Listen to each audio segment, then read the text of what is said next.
Pas shqetësimit që shkaktoi zbulimi i 8 ton fileto pule të kontaminuara me salmonel të importuara nga Brazili, alarmi për sigurinë ushqimore është ngritur edhe për mallra të importuara nga Greqia. Mësohet se në tregun shqiptar kanë hyrë 3 ngarkesa me luleshtrydhe të importuara nga Greqia, që kanë rezultuar të kontaminuara me pesticide të rrezikshme. Të dhënat janë bërë publike nga sistemi alarmit të shpejtë për ushqimin i Komisionit Evropian.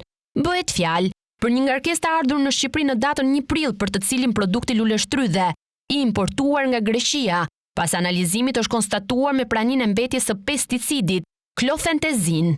Një ngarkesë tjetër ka mbërritur në vendin tonë në datën 17 mars dhe pas analizave luleshtrydhet kanë rezultuar me praninë e mbetjes së pesticideve cyprodinil, avermectin bla dhe fludoconil me risk për shëndetin e njeriut.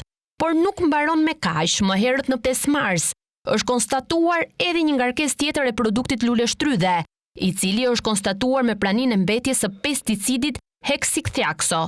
Nuk bëhet e ditur sasia që ka mbërritur në Shqipëri, as sasia që është shitur në treg për konsumatorin, por autoriteti kombëtar shqiptar thot vetëm se operatori i biznesit ushqimor ka njoftuar subjektet ku ka shpërndar për kthimin e saj në rast se e kanë ende gjendje.